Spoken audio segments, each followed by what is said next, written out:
Pulso Latino es presentado por Discover it for yourself. Frisian Flag. Hoy en Pulso Latino. El ministro presidente Mike Eyman toma tiempo de su agenda para conocer inquietudes de la comunidad. El Cuerpo Policial Marítimo recibe motos acuáticas para abrir más el servicio de seguridad en las costas de Aruba. Áreas en Perú han sido colapsadas por fuertes lluvias que arrasan todo a su paso. Otra vez se repite escándalo de oficiales de inteligencia de Estados Unidos con prostitutas colombianas. Esto es Pulso Latino con Alejandra Forero. Hola, bienvenidos a una emisión más de Pulso Latino. Gracias por su sintonía. Soy Alejandra Forero y damos inicio a nuestra emisión con noticias locales. El primer ministro Mike Eyman saca tiempo en su apretada agenda para tener contacto cercano con la comunidad. En esta oportunidad, los habitantes del barrio Ayo recibieron esta visita junto a los funcionarios de Serlimar y Jica Envy. En esta acción de barrio, los ciudadanos pudieron expresarles sus opiniones al mandatario nacional durante su visita. El primer ministro Mike Eyman estuvo realizando su concurrida visita de jueves a uno de los barrios de Aruba. En esta oportunidad, junto a Acción de Barrio, visitaron Ayo. Allí estuvieron caminando junto a los funcionarios de Serlimar, Jica Envy y trabajadores sociales, quienes escucharon las problemáticas de los habitantes, buscando soluciones a estas lo más pronto posible. El mandatario nacional expresó sentirse contento de ver cómo en el barrio Ayo trabajan juntos por el bienestar de su comunidad, y prueba de esto es ver cómo el centro de barrio funciona y todos los planes que tienen para los habitantes de esa área. El primer ministro Mike Eyman el jueves visitó un barrio que ha tenido un gran crecimiento, pero que sin embargo este tipo de visitas sirve para transmitir las inquietudes que allí tienen. Asimismo, junto a la presencia de Serlimar, pudieron darle una mano a la comunidad que lo necesitaba. El ministro de Justicia, Arthur Dowers, hizo entrega oficial de motos acuáticas al Cuerpo Policial Marítimo. Esto para tener una óptima cobertura policial en el mar y así patrullar cualquier eventualidad que se registre en nuestras aguas. Anteriormente la policía contaba con botes, pero estos tenían algunos impedimentos. Ahora con estas patrullas acuáticas ellos podrán controlar de una forma todos los movimientos que se registren en las aguas de Aruba. El Cuerpo Policial Marítimo de Aruba recientemente recibió las llaves de varias patrullas acuáticas por el ministro de Justicia, Arthur Dowers.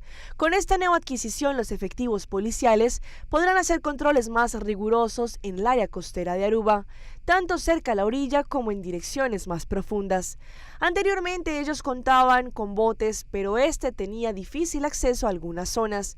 Por esta razón, estas patrullas acuáticas tienen una gran velocidad, que están listas para llegar en cualquier ocasión, tanto a las áreas hoteleras como en distintas partes que se estaba solicitando la presencia de estas motos acuáticas. Con esto se brinda más seguridad tanto a la comunidad local como también a nuestros visitantes, contando ahora con policías en el agua. Ellos trabajan y envuelven todo lo que tiene que ver dentro del mar, como objetos raros que se depositan allí y en ocasiones contienen drogas, armas, etc. Asimismo podrán controlar todos los kioscos de deportes acuáticos, documentación y ver cómo ellos se comportan. Actualmente hay 11 oficiales quienes trabajan junto a Guardanos Costa. Ellos tienen su tarea, pero ahora con esta nueva adquisición seguramente podrán trabajar en forma conjunta para brindar un óptimo servicio seguro en el mar de Aruba. Damos inicio a nuestra ronda internacional. La tragedia que se vive en América Latina por culpa de las lluvias es cada vez peor. Tras el dramático pedido de ayuda de los pobladores, el distrito de Santa Eulalia en el Perú, esta también fue declarada en estado de emergencia. El presidente de ese país, Ollanta Humala, visitó la zona y evaluó los daños.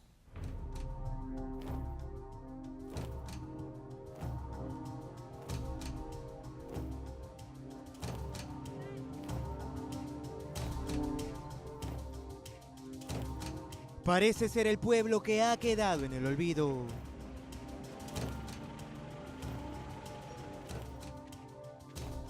En Pomatitla, en Santa Eulalia, viven 250 familias que lo han perdido todo. Aquí no ha llegado aún la ayuda ni maquinaria para remover los escombros.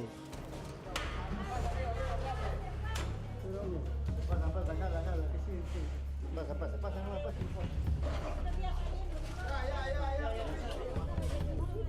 A los pobladores se les va acabando la paciencia.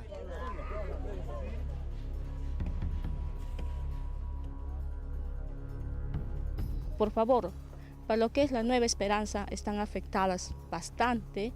Les pido luz, que les apoye con cableados. Hay varias vecinas también acá, no es posible que nos dejen olvidados, no es posible que más estén por abajo que por acá, por favor, pedimos una ayuda.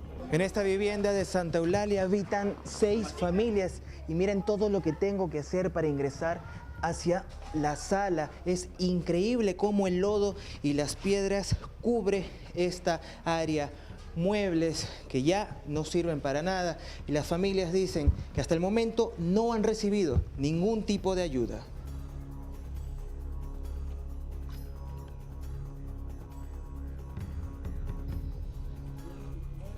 Pero no nos llega ayuda, amigo, no nos llega ayuda. Pedimos palas, no nos llega ni pico ni lámpara, no tenemos ayuda. Hace 3 días que estamos así, mira cómo estamos. Son conscientes que con una vieja pala no sacarán la gran cantidad de lodo acumulado.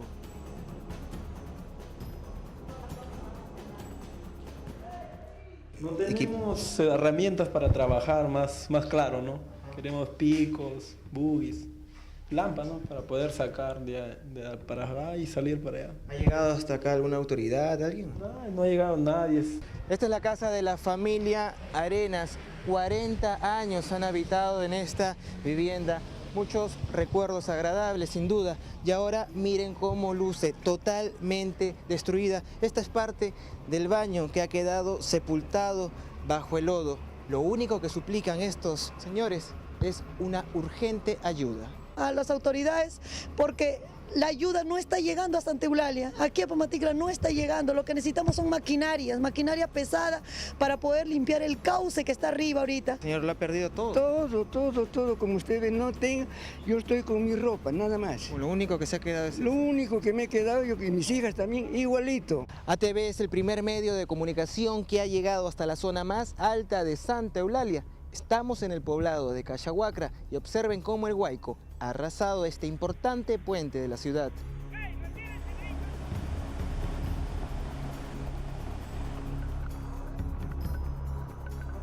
Fueron más de 2 horas caminando para llegar hasta este pueblo en el que no hay agua ni luz.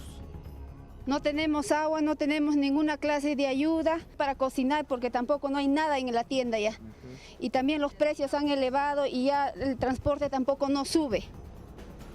Los únicos 2 colegios de esta zona permanecen cerrados. Temen la caída de más huaicos y que la tragedia ronde nuevamente sus hogares. Las autoridades aeronáuticas internacionales extremaron y aumentaron las medidas de seguridad para ingresar y salir de una cabina de avión luego de los ataques terroristas contra las Torres Gemelas, también conocido como el 9/11. César Chaparro de Noticias Caracol habló con un experto sobre el tema que se registró con el accidente aéreo de la compañía aérea Germanwings. La información preliminar que indica que uno de los pilotos había abandonado la cabina de mando del avión y que poco antes del accidente no pudo retomar el mando, a pesar de intentar derribar la puerta, ha generado todo tipo de inquietudes sobre si se cumplieron o no los protocolos de seguridad por parte de la tripulación. Después del 9/11 se tomaron una serie de medidas para evitar que entre personas extrañas a la cabina. De acuerdo con el protocolo, las puertas de la cabina deben tener un blindaje de alto nivel. Algunas son mecánicas, otras son electrónicas, en general, y todas ellas cumplen el mismo objetivo, es decir, como que no se puede abrir la puerta de afuera. Hay muchos códigos especiales para que efectivamente se sepa que la persona que está entrando es la que debe entrar. Códigos que incluyen un número de apertura, que según Lorenzo Sepúlveda, integrante de la Comisión Latinoamericana de Seguridad Aeronáutica Civil, se pueden digitar desde la parte externa, pero que solo lo habilitan los pilotos. Todo se maneja en el interior. La verdad que este sería un caso inusual y de todas maneras a lo mejor va a haber que estudiar algún protocolo para poder buscar otra solución en caso que sea necesario. Protocolos que también sugieren que mínimo debe haber 2 tripulantes en la cabina. Pero cuando una persona sale debe ingresar otro miembro de la tripulación a la cabina. ¿Puede ser quién? Puede ser el jefe de cabina, el jefe de tripulante, etcétera, que efectivamente también están entrenados para abrir las puertas, cerrar las puertas. El tema también es analizado en una reunión de expertos internacionales aeronáuticos que se realiza en Bogotá.